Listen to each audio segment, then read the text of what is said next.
Welcome back, everyone. I have another box opening today for a couple of boxes. I do have an already opened Fallen Empires box here. I actually opened this up off of camera a few days ago, and I did that because I wasn't ready to shoot a new video at the time, and this had arrived, and it might have been more than 3 days till I was going to do another video. And people that don't accept returns on eBay when you place a purchase, eBay by rule has a 3-day policy where if you open something up and it doesn't look good, you have basically 3 days after receiving it in tracking to return it no matter what. And this one I actually bought from somebody that did not have a whole lot of history on eBay. I took a chance on them, and even in the pictures I saw that it was a little weird looking, like this wrapping here, it's not as, like, the hard side there, this harder plastic is normal, and that makes me, know that this is legit, but in the pictures it looked all, like, loose like that, so I wasn't too sure, and I wanted to open it up to be sure I could return it if something looked bad, but it turned out this is perfectly legit. I'm very happy with the purchase, and not an issue, but I wanted to everything that I buy, I put up on camera so you can see, like, what products I'm interested in. I'm still buying up Fallen Empires like crazy. Prices on that have dropped a lot, and it's my #1 selling product, specifically the booster packs within them. So I'm just stocking up now. The nostalgia to price value that you get from Fallen Empires is unmatched. I mean, a pack of those will typically be like $15 or less. And so many people will buy a pack or 2 or 4 at a time or whatever. And again, like every other day or so, I'm selling another pack of that. So stocking up while the prices are cheap for Fallen Empires because they go quickly.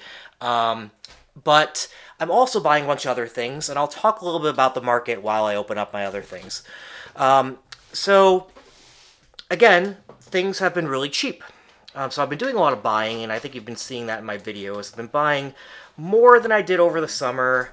Prices have dropped a bit since then, so that's part of the reason why. Now, you can't pay as much as you were back then because you didn't know at the time it was going to drop, and who's saying it won't drop more, right? I think there's good reason that boxes are cheaper. Like, there's other places to put your money. The stock market's down, so you can put it there and expect good returns. We got a little thank you sticker here. These are booster packs, clearly. Take a pause to look at these real quick. We got 5th edition. Another top-selling core set. People love 5th and 4th edition packs. I think we might have one of each picture, too. Some people, and these look like really good condition packs. A lot, actually, especially for the 5th edition, people care about which art. Camera's not focusing. Which art you get in the pack. Let me fix that up there. It should focus now. There we go. I think the Shivan Dragon is kind of the top art. Urza. Yep. One of each. So I actually think I had sold out of 5th edition booster packs, so now I have some more. I'm so glad to have that. But again, prices have come down for a reason, so I'm doing a lot of buying, but I have not been doing as much selling, and I'm probably going to have to drop my prices some and do the selling because, who knows how long they're going to stay down. Now, I'm perfectly liquid where I can wait, and I don't have to. I have plenty of cash to throw into more buying, and that's why I'm doing it. But you, anytime you do it, like I mentioned, you have to remember your opportunity cost.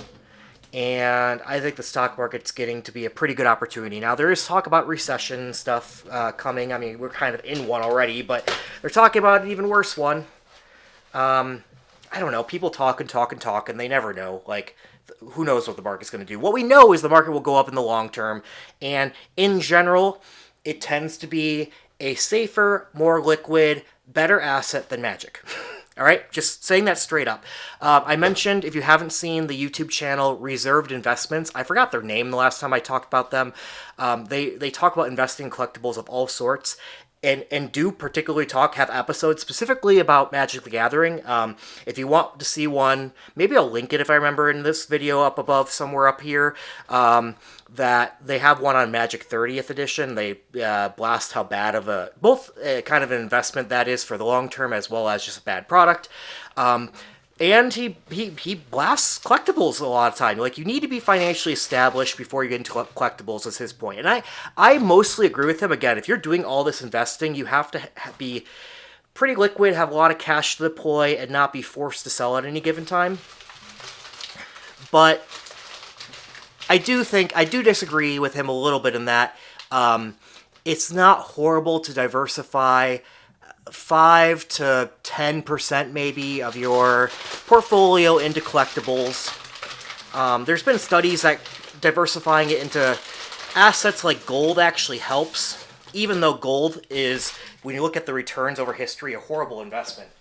But the point is, it can stabilize your portfolio, and it's uncorrelated enough with the stock market that having a little bit set aside in an asset like gold, which I kind of consider Magic, again, because I am getting these, I'm able to get these at a price that minimizes my downside risk, and I know how to sell them.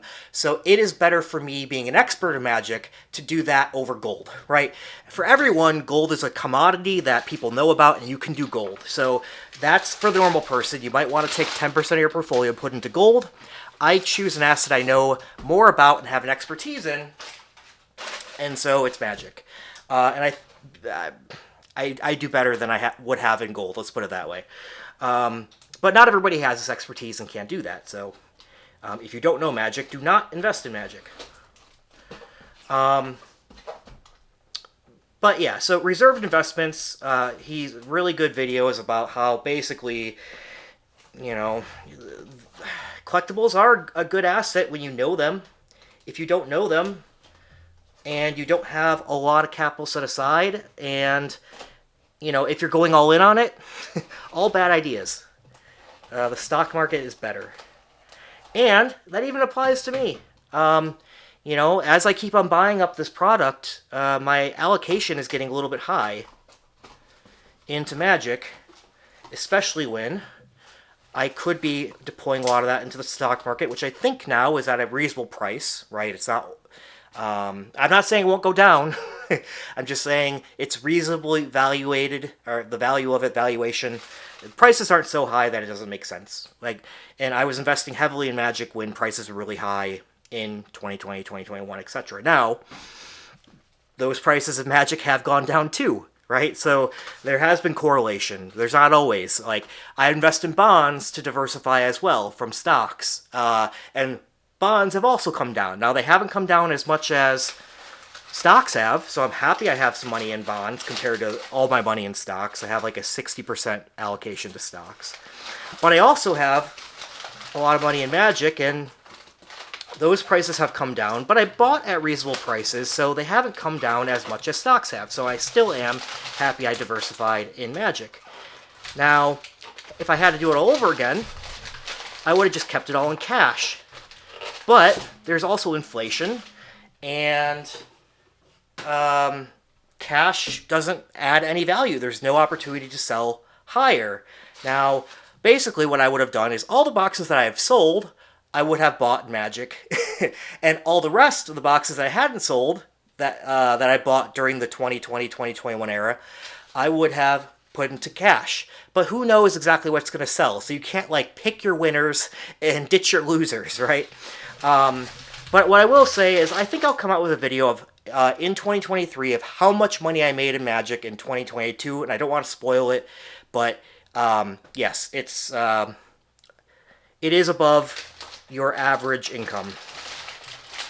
So there's opportunity in this, and that's why I share all this with you guys, because you can get into this too. Alright, here we have a box of Mercadian Masks. You'll see themes of boxes I tend to buy. This is my second one in the last month, I think, of Mercadian Masks. Obviously, Fallen Empires, you've seen me open boxes of that more than any other box. Camera's not focusing well today, so now it should be locked in. But yeah, good box Mercadian Masks. First, base set with foils. Bad power set, right? But yeah, I mean, I have a lot of nostalgia for this set. It's one of my first. It's really the first block that I started playing in, or really getting into. We'll say in Magic. I guess I'll just leave that out. I have a little bit more to say. So my point is, if I see an opportunity in stocks, which I do, I'm going to be looking to lower my prices to try to liquidate a bit more to put them into stocks now. I think a good time for that is we're right now December 23rd. You'll probably be seeing this in a couple weeks. So we're just entering Christmas break here, but I would do it after the new year. And part of that reason is just time value of money and taxes, that value combined. So anything that I sell that I make a profit on, I have to pay taxes on. And if I make that profit in 2023, I won't have to pay taxes on it until 2024. So it makes sense to not sell a whole bunch this next week and wait until 2023 and then sell some to liquidate some and get some more money into the stock market. What am I looking to sell? Well, it's not a great time to sell, so I don't want to sell a ton.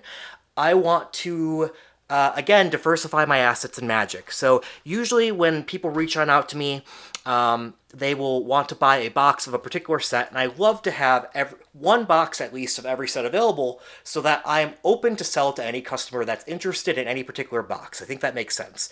It's easier to sell one box of a set than to sell 20 boxes of a given set, right? So I have several sets where I have multiple boxes. I think you've seen me open up. I'm heavy on Dark Steel. I love that set. But I have, 6 or so boxes of that. Fallen Empires I'm heavy on as well. I might start selling some of that. The thing is, the pack sell so heavily that I'm not that worried about having a ton of that. But that's like the one set that I'm not worried to have a bunch of. Mercadian Masks, I think I now have 2 boxes of it. So my point is, I'm going to look to sell it at lower than being lowest on market, right? Most of my boxes are priced lowest on market. And in fact, if you reach out to me with a competitor's price, I can't promise I will match it, but I will do my best to be able to match it, and I often can. So, I don't have price match guarantee, but I will do price matching. So always, look that up and reach out to me if you see somebody that has a competitive price and you want to work with me instead. I will be sure to have good customer service with it, package it well, all of that. So that's why my feedback is 100% on every single platform. But yeah, if I have multiple of a given box, I'm looking to liquidate that. So reduce prices through platforms I sell on, as well as sell the buy list sometimes. Sometimes you can make profit buying from earlier on in time and selling through a buy list to like a Card Kingdom, for instance, and make a profit even doing that. So, and that's an easy way to liquidate. That's part of what the downside risk management is. Like, oftentimes, if you are buying around the Card Kingdom buy list price, your downside risk is limited. I often will buy around there. Sometimes I'll buy lower. Sometimes I'll buy higher. It really depends on where I feel the box is, how many of that I have. So how much value does the given box have to me? Usually you're buying, a little higher than buy list price, but not always. And buy lists do change over time. The Card Kingdom buy lists have definitely gone down since the summer. And as such, there is still some downside risk there. Just wanted to kind of comment on, show some of I'm buying a lot, but that doesn't mean I don't want to sell a lot at the same time. I haven't been selling as much because prices are low. It's not as good of a time to sell from the value of a box perspective, but as a dealer, you're kind of always dollar cost averaging, always buying, always selling. And now is a good time to sell from the perspective of opportunity cost. Other places you could be putting your money if they weren't locked away into boxes. And as such, it does make sense to liquidate that which you don't see as much value in having multiple copies of. That's the point of the video I'm making today. And I hope you learn a thing or two about management of your inventory in doing so, and hope you enjoyed the box opening. Thank you, everyone. See you next time. Bye-bye.